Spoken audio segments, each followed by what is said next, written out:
dhagaxyada dunida bannaankeeda ka imaanaya waxaa loo yaqaanaa meteoroid.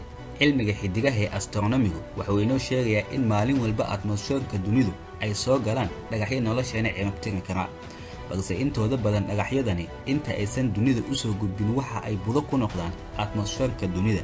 qaybo yaryar ah oo ka mid ah budooyinkooduna dunida ayay soo gaaraan iyagoo aanan la dareemayn.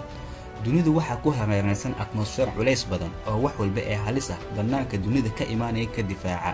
kumanaan dhagax ah ayaa dunideena dhar horan ku soo dhici lahaa haddii atmosfeerkani uusan jirin lahayn.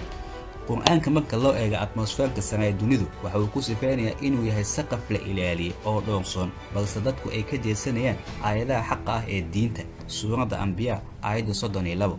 hay-adda NASA 10,000 oo dhagax ayay diiwaangelisay in dunidu ay ku soo dhow yihiin.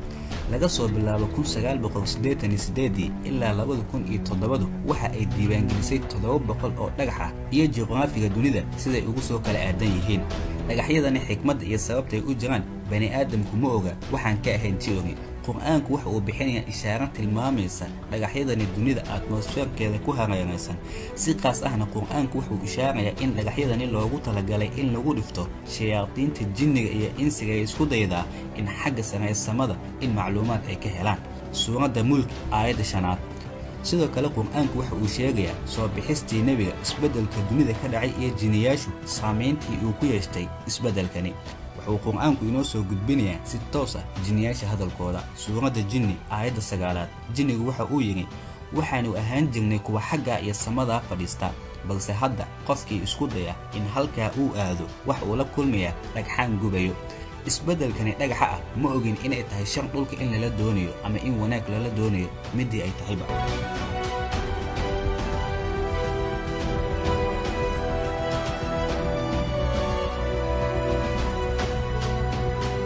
si aan u bilowno muuqaalka, haddii aad ka heshay oo aad wax ka faa'iiday laagsaar mahadsanid. hay-adda NASA markay aragtay broblemkani dhagxaanta waxay isku dayaysaa hadda inay horumariso projecti DART loogu magacdaray, kaasoo waa systemka rocket-ka oo kale ee lagu burburinayay dhagxaanta. NASA waxa ay qorsheynaysaa in dunida bannaankeeda ay dhigto satalaadyo kuwaas oo waxyaabaha bannaanka ka imaanaya sida dhagaxyadani durba qarxin kara ama dhagxaanta qayb u kala dhigi kara. sidoo kale NASA waxa ay sheegaysaa in projectigan ay ugu talagashay in qadka ay ka leexisa dhagaxyada halista ah ee dunida ku soo dhici kara. si kooban hadda projectigani waa mid horumarin ay ku socoto.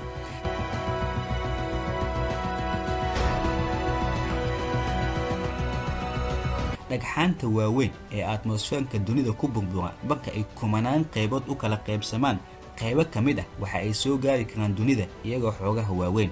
15 Febraayo 2013 waxaa Ruushka ku soo dhacay dhagax aad u yar.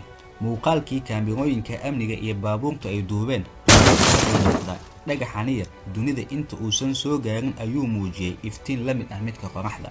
markii uu qarxayna enerjiga uu soo saaran saamaynta uu geystay 6 magaalo oo Ruushka ka mid ah ayaa daaqadahooda iyo saqafyadoodu soo dhaceen, waxaana ku dhaawacantay 1500 oo qof sida ay qortay xilligaas BBC-du qaybta Ingiriisku. madaxweynaha Ruushka Vladimir Putin waxa uu Ilaahay uga mahadceliyay in dhagaxani uusan ku soo dhicin goobaha dadku ay aad ugu badan yihiin.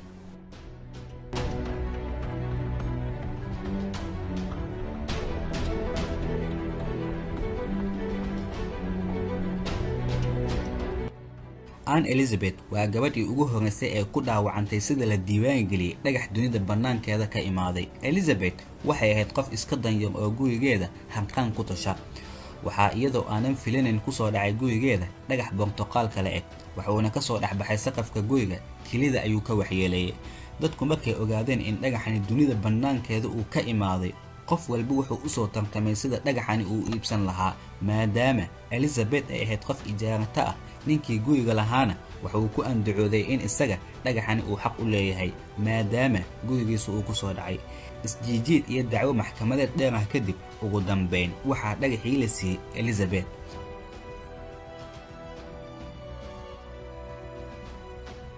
teebalkani kuu muuqda waxaa ku qoran 2 bil ee soo socota dhagaxyada dunida ku soo dhow, saacadaha iyo taariikhdooda iyo cabinka dhagaxaba.